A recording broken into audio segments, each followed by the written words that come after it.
والسلام على حبيبنا وشفيعنا وقائدنا وقدوتنا محمد رسول الله صلى الله عليه وعلى آله وسلم. الحمد لله، نحمد الله ونشكره على نعمه العظيمة. صلينا صلاة الصبح وصلينا هذه الصلاة في مسجد مبارك، مسجد الاستقامة، التي تذكرنا بحالنا مع الله. استقامة لا سيما في شهر رمضان الكريم، في وسط شهر رمضان الذي نسأل الله خيرا، ونسأل الله سبحانه جل في علاه أن يعتق رقابنا في هذا الشهر الكريم. وكما اجتمعنا في مسجد الاستقامة أن الله يجمعنا مع النبيين والصديقين والشهداء، أن يجمعنا مع حبيبنا محمد صلى الله عليه وعلى آله وسلم. آمين اللهم آمين. Pertama-tama beliau membuka pidatonya dengan memanjatkan puja dan puji syukur kehadirat Allah Subhanahu wa taala, dan tak lupa salawat beserta salam beriring kepada Nabi besar Muhammad dan para keluarga dan sahabatnya. Beliau mengajak kita bersyukur kita masih diberikan kesempatan oleh Allah Subhanahu wa taala untuk melaksanakan salat subuh berjamaah. Dan Masya Allah, kita laksanakan salat subuh tersebut di masjid yang penuh berkah, yaitu Masjid Al-Istiqamah. Yang mana dari namanya masjid ini mengingatkan kepada kita, yaitu kita mesti menjaga keistiqomahan kita kepada Allah Subhanahu wa taala. Wabil khusus di bulan ini, wabil khusus saat ini kita sudah masuk di pertengahan bulan Ramadan. Mari kita semakin tingkatkan ibadah kita agar kita mendapat jaminan pembebasan dari api neraka. Dan kita berharap sebagaimana kita berkumpul di masjid ini pada saat ini, kita juga berharap moga-moga kita dikumpulkan kelak di surganya Allah Subhanahu wa taala bersama Nabi besar kita Nabi Muhammad. Naam. Walidhalika jaa rajulun ila Rasulillah faqala ya Rasulullah qul li fil Islam qawlan la as'alu anhu ghayrahu. معنى هذا الكلام أريد نصيحة خاصة منك يا رسول الله. قال قل آمنت بالله ثم استقم. Kemudian diceritakan ada seseorang menghampiri Nabi Muhammad. Kemudian seseorang tersebut meminta nasihat khusus kepadanya. Kemudian Nabi menasihatinya untuk beriman kepada Allah Subhanahu wa taala, kemudian istiqamah dalam menjalankan iman. نحن نحتاج الاستقامة، إذ لولا الاستقامة ما استقام ديننا، لا سيما في مثل هذا الشهر الكريم، أن نستقيم على النوافل، أن نستقيم على الطاعات، أن نستقيم على العبادات، أن نستقيم على قراءة القرآن، على الذكر، على التقرب من الله، على ألا نخرج من هذا الشهر إلا وقد أعتق الله رقابنا من النار. Istiqamah ini penting. Kalau nggak ada istiqamah, maka agama ini nggak bisa tegak. Mari kita istiqamah, wabil khusus di bulan Ramadan ini. Kita istiqamah mengerjakan sholat-sholat sunnah atau ibadah-ibadah sunnah. Kemudian kita istiqamah berzikir, kita istiqamah membaca Al-Quran, sehingga kita mendapat jaminan pembebasan dari nerakanya Allah. ما الذي يفسد استقامتنا؟ الرجل يريد الاستقامة. هنالكم أربعة أعداء يفسدون استقامتنا. قال أحدهم إني ابتليت بأربع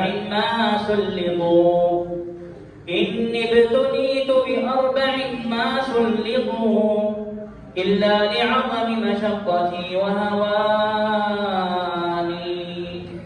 إبليس والدنيا ونفسي والهوى كيف الخلاص وكلهم أعدائي. الشخص يريد الاستقامة، يريد أن يتقرب من الله، لكن عنده أعداء، 4 أعداء: إبليس، الدنيا، النفس، الهوى. الجميع هذه ال4 لا تحب الاستقامة. Kemudian apa sih yang bisa merusak keistiqomahan seseorang? Beliau menjelaskan, jikalau orang berniat untuk istiqomah, ada beberapa hal yang mampu mengganggu keistiqomahannya.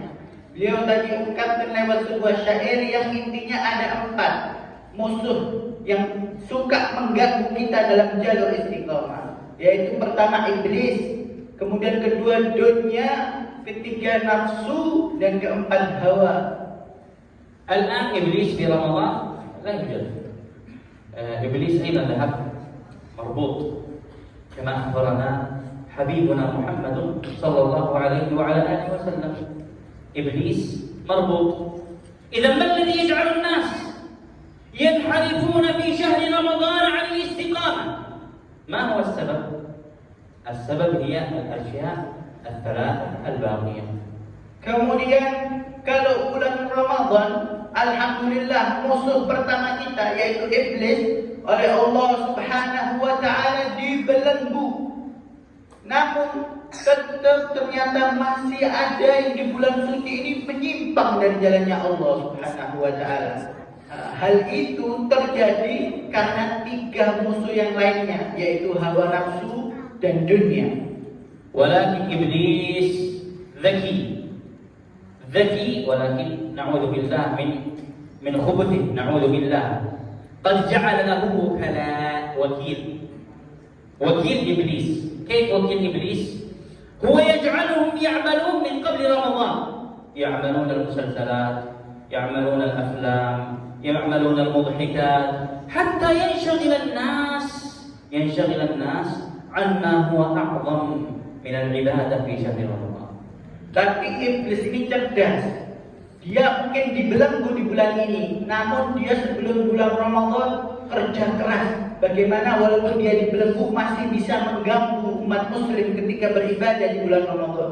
Dia buat film, dia buat acara-acara yang kocak dan lain-lain, biar kita tidak bisa memanfaatkan bulan-bulan Ramadan.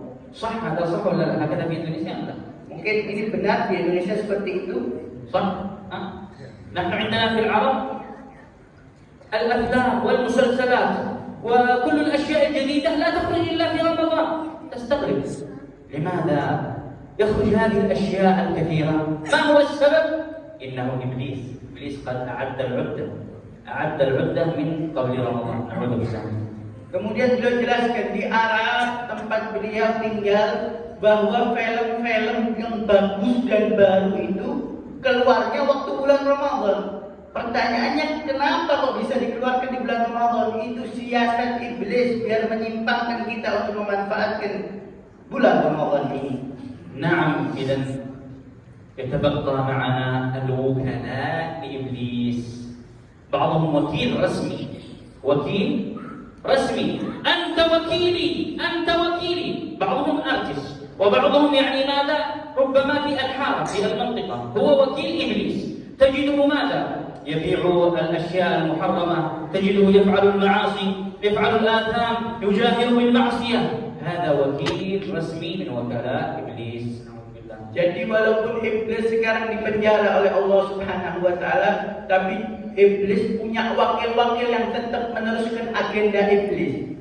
Masya Allah, seperti artis-artis ataupun orang-orang yang memang senang melakukan hal-hal yang dimurkai oleh Allah Subhanahu wa taala. Mereka itu semua adalah wakil-wakil iblis di bulan Ramadan ini.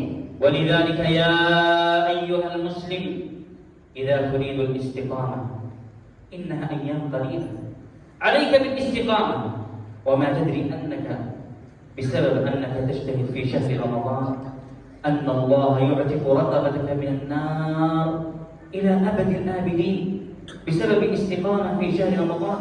استقامة عظيمة، لأنه في كل ليلة من رمضان lillahi 'utaqaa ya'tiquhum minan nar. Dan mari kita istiqomah di bulan ini. Wabil khusus bulan Ramadan ini nggak panjang, sebentar saja. Mari kita istiqomah di bulan ini. Dan insya Allah mungkin berkah istiqomah kita di bulan Ramadan, Allah beri kita jaminan terbebas dari api neraka selama-lamanya. Karena Allah menjanjikan di malam-malam Ramadan, Allah bagikan jaminan pembebasan dari api neraka. سأحكي لكم قصة رجل كان بعيدا عن الاستقامة. رجل كان من أهل المعاصي، وكلنا أصحاب معاصي، نسأل الله أن يعفو عنا. كان من أهل المعاصي ومن أهل الذنوب، لكنه كان يتفاخر بهذه المعاصي. Diceritakan ada seseorang yang penuh dengan dosa.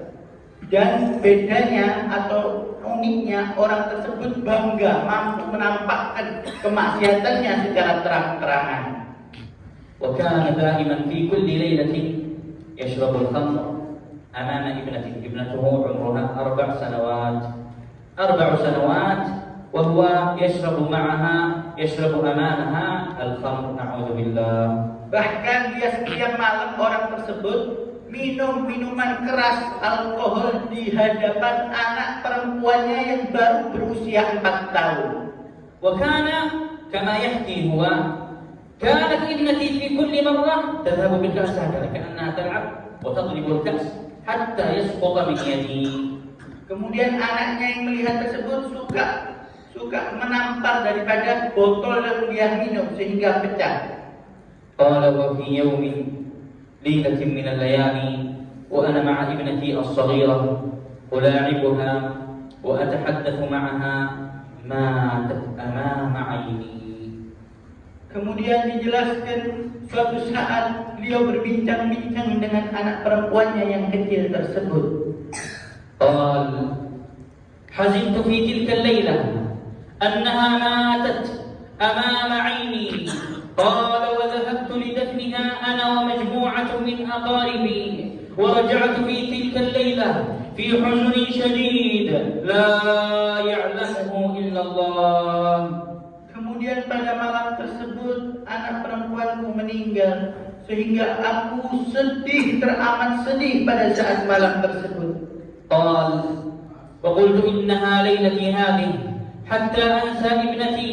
قال وشربت الشرب الكثير أريد أن أنسى ابنتي. Kemudian karena dia mendapat musibah tersebut, dia minum alkohol, minum minuman keras sebanyak mungkin biar dia bisa melupakan kenangan dengan anak perempuannya.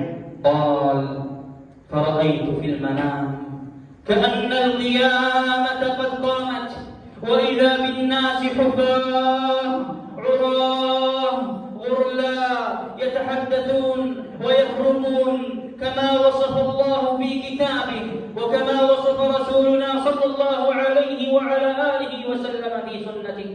Kemudian orang tersebut tertidur, dan saat tertidur dia bermimpi seakan-akan kiamat telah terjadi. Dia lihat manusia berlari ke sana kemari dalam keadaan telanjang, persis yang disifatkan oleh Allah dan Rasulnya mengenai hari kiamat. قال ورأيت ورائي ثعبان كبير يريد أن يأكلني يريد أن يدخلني في فمه.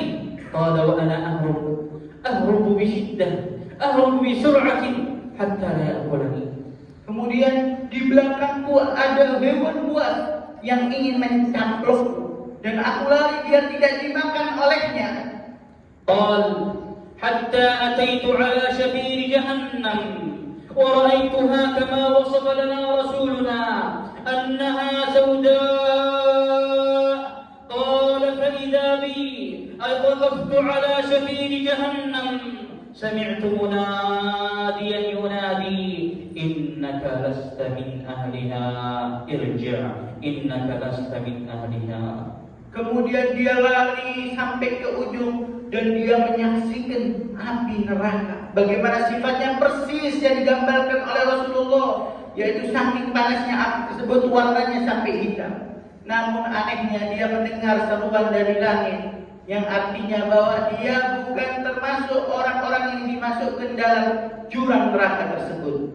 قال فرجعت وإذا الثعبان ما زال ورائي فالتقيت بشيخ كبير ذا ملابس بيضاء قلت له أسألك بالله أن تساعدني أن تنقذني من هذا الثعبان الذي ورائي. Namun ternyata hewan buas yang mengejarnya masih ada di belakangnya, sehingga dia tetap berlari mencari penyelamatan dan mencari jalan selamat. Kemudian dia menemukan seorang lelaki menggunakan pakaian yang bersih. Kemudian dia hampiri lelaki tersebut, dia minta tolong selamatkan aku dari hewan buas tersebut. فقال له الشيخ الكبير أنا ضعيف لا أستطيع قال ولكن اذهب إلى ذلك الجبل يوجد جبل اهرب إلى ذلك الجبل عل الله قد جعل لكم هنالكم شيئا. Kemudian lelaki tua tersebut memberikan nasihat kepada lelaki yang tersebut atau lelaki yang tadi diceritakan penuh maksiat, bahwa aku lemah, aku nggak bisa membantu kamu, aku nggak bisa menyelamatkan kamu dari hewan buas tersebut. Namun coba naik ke gunung, moga-moga Anda mendapat sesuatu. قال لما صعدت على الجبل وإذا بي أرى أمامي أطفال صغار كثير جدا لا يعلم عددهم إلا الله سبحانه.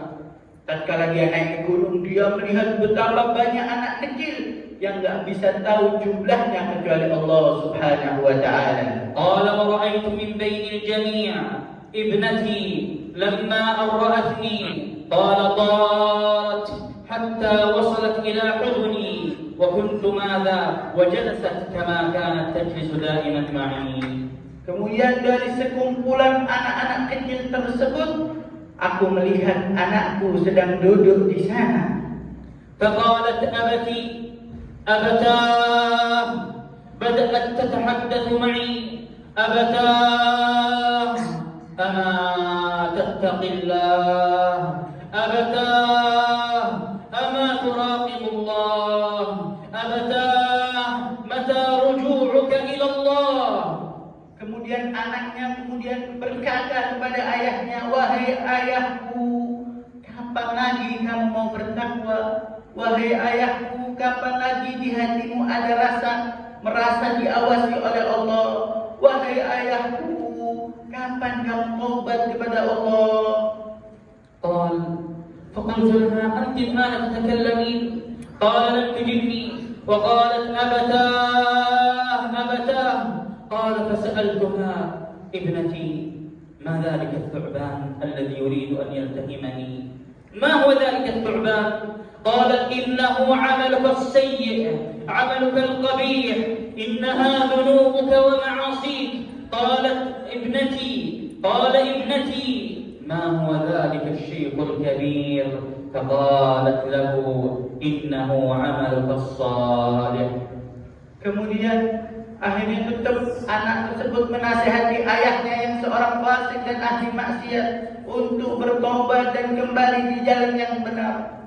Dan kemudian ayahnya mengajukan kepada anak putri itu, wahai anak putriku, aku dikejar-kejar oleh hewan buas. Kemudian putrinya mengatakan, itulah dosa-dosa Anda, itulah balasan bagi kesalahan Anda. Kemudian dia bertanya, kalau hewan buas tersebut adalah balasan keburukan saya, lantas orang yang tadi mengarahkan saya ke sini, orang tua tersebut, gambaran dari apa? Anaknya menjelaskan, itu adalah gambaran daripada amal solehmu. ثم قالت وبدأت تضرب في لحيتي وقالت أبتاه ألم يأن للذين آمنوا أن تخشع قلوبهم لذكر الله وما زالت تكررها حتى استيقظت على أذان الصبح. Kemudian sama anak kecil atau anak perempuannya ditampar jenggotnya orang tersebut. Kemudian anaknya sambil mengutip ayat, wahai ayahku, hendaklah hatimu takut kepada Allah saat engkau mengingat kepada Allah Subhanahu wa Ta'ala. Anaknya mengulang ayat tersebut diulang sampai lelaki tersebut terbangun dari tidurnya. قال فقمت مباشرة إلى المسجد وعقدت بيني وبين الله أن أكون قريبا منه، أن أستقيم على طاعته، أن أرجع إليه، وما زال في توبة، ما زال في رجوع وإنابة، حتى أصبح من كبار العابدين. Akhirnya saat saya bangun, saya putuskan saya harus pergi ke masjid. Dan di saat di masjid, aku buat kontrak sama Allah Subhanahu wa Ta'ala bahwa aku akan bertobat kepadanya, aku akan kembali ke jalan yang benar. Bahkan dia selalu bertobat sehingga menjadi seorang yang ahli ibadah. وما زال يطلب العلم، وما زال يطلب الحديث، حتى أنه روى عن رسول الله أكثر من 1000 حديث في داخل صحيح البخاري. Kemudian dia juga rajin menuntut ilmu dan dia rajin mengumpulkan hadis daripada Nabi Muhammad SAW. Bahkan dalam Sahih Bukhari ada 1000 hadis yang berasal dari periwayatannya. ولذلك لن تجد أي حديث فيه عن ابن عمر، عن عبد الله بن عمر بن الخطاب، إلا وجاء من سند هذا الرجل الصالح الذي اسمه مالك بن دينار. Dan tidak kita temukan hadis daripada sahabat Ibnu Umar melainkan periwayatnya adalah orang soleh tersebut, yaitu Malik bin Dinar. لأنه استقام ورجع إلى الله رفعه الله سبحانه جل في علاه. Karena dia kembali ke jalan yang benar, bertaubat dan kemudian mau istiqamah, Allah angkat derajatnya. طيب نسأل الآن سؤال، من هو هذا الرجل العالم الذي رجع وتاب إلى الله الذي في القصة؟ من هو؟ Kemudian beliau mau ngasih soal kepada kita. Mungkin ada yang tahu siapa yang diceritakan tadi namanya? Nama orang yang awalnya maksiat kemudian taubat dan menjadi orang yang alim, siapa namanya yang di kisah ini? مالك بن دينار. طيب من الذي نعطي هدية؟ نعم هو مالك ابن دينار رحمه الله. ونسأل من الله سبحانه وتعالى أن يجمعنا بمالك بن دينار، أن يجمعنا في الجنة، وأن يجمعنا بجميع المصلين في مسجد الاستقامة مع رسول الله، في مجلس رسول الله. نسأل من الله سبحانه جل في علاه أن الله يجمعنا مع النبيين، يجمعنا مع الصديقين، يجمعنا مع الشهداء، يجمعنا مع الصالحين. ونسأل من الله أن يكون رمضان هذا شاهدا لنا لا شاهدا علينا. Kemudian beliau berharap kita dikumpulkan di surga bersama orang alim tersebut, yaitu Malik bin Dinar. Dan semoga lebih banyak doa beliau. Intinya moga-moga Ramadan ini enggak jadi saksi yang memberatkan kita kelak di akhirat, tapi menjadi saksi yang meringankan kita di akhirat. نعم ربما رمضان الذي أنت تحضره سيكون شاهدا عليك لا شاهدا لك، سيكون شاهدا عليك بأنك تستطيع أن تصلي وأن تقرأ القرآن وأن تذكر الله وأن تتقرب إلى الله، ولكنك لم تفعل، فسيكون شاهدا عليك. Jikalau kita beramal dengan amal-amal yang soleh di bulan ini, kita sholat, kemudian kita baca Al-Quran, maka Ramadan jadi saksi yang meringankan kita. Namun kalau kita kerjakan amal-amal soleh tersebut, bulan Ramadan bukan jadi saksi yang meringankan kita, malah memberatkan kita dan menghantarkan kita ke murkanya Allah. اللهم اعتق رقابنا من النار. آمين. ونختم بالدعاء مع الحبيب جمال الجيلاني حفظه الله.